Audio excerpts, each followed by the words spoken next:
Maraknya anak jalan yang berkostum badut dan manusia silver membuat pemerintah Kota Makassar melalui Dinas Sosial terus melakukan upaya penertiban mulai dari sosialisasi hingga patroli di beberapa titik wilayah di Kota Makassar.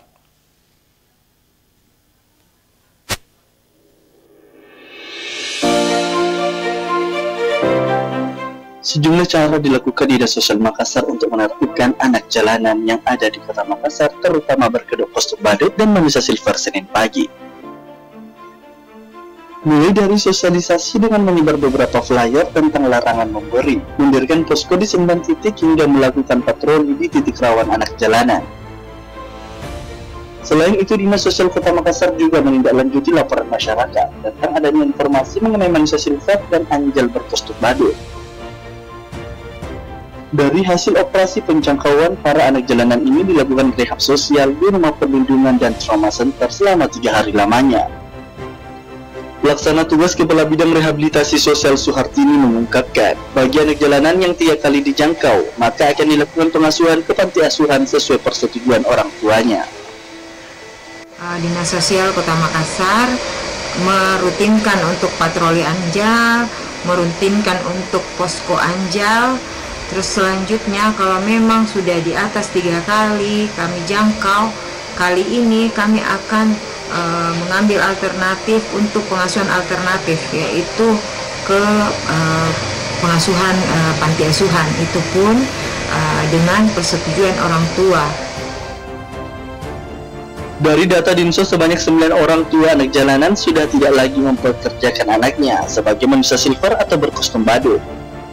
Dan saat ini ada 2 anak jalanan dititip di rumah perlindungan dan trauma center yang perannya sebagai manusia silver dan pengemis berkedok sumbangan, dan 1 diantaranya merupakan warga luar Makassar.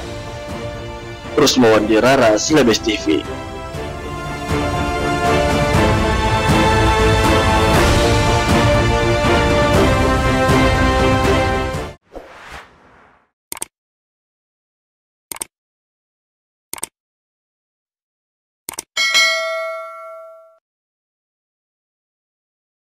Pemirsa, DPRD Provinsi Sulawesi Selatan menggelar rapat paripurna terkait penyampaian laporan keterangan pertanggungjawaban Gubernur Sulsel akhir tahun anggaran 2022-2023, sekaligus laporan hasil pelaksanaan reses masa persidangan 2 tahun sidang 2022-2023.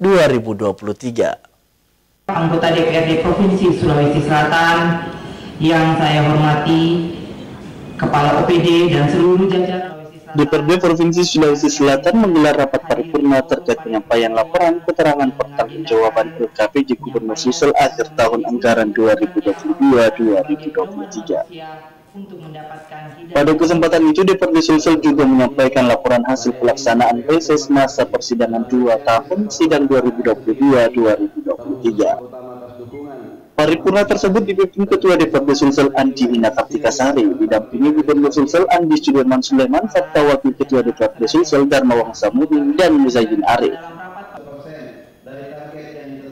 Dari 85 legislator Sulsel, sebanyak 44 orang telah menandatangani daftar hadir dan 18 dewan lainnya izin.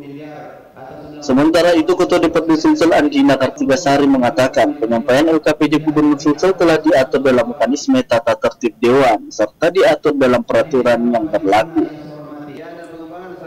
Politikus Partai Golkar itu menjelaskan apa yang menjadi pembahasan LKPJ akan menjadi rekomendasi guna mempercepat pencapaian visi misi Gubernur Sulsel. Sementara itu, Gubernur Sulsel Andi Sudirman Sulaiman menjabarkan indikator makro Sulawesi Selatan tahun 2022. Pertumbuhan ekonomi sebesar 5,09%, tingkat pengangguran sebesar 4,51%, turun dari 2021 sebesar 5,72%. Selain itu, capaian realisasi pendapatan daerah provinsi sampai dengan periode akhir tahun anggaran 2022 sebesar 8,9 triliun lebih atau 94,71% dari target yang ditetapkan pada APBD tahun anggaran 2021. Kepala daerah menyampaikan LKPJ kepada Dewan Perwakilan Rakyat Daerah dalam rapat paripurna yang dilakukan 1 kali dalam 1 tahun. Ardi Jaho, Slebes TV. Peraturan Pemerintah Nomor 13 Tahun 2019 tentang laporan dan evaluasi penyelenggaraan pemerintahan daerah dan Pasal 18 Ayat 1 Permendagri Nomor 18 Tahun 2022.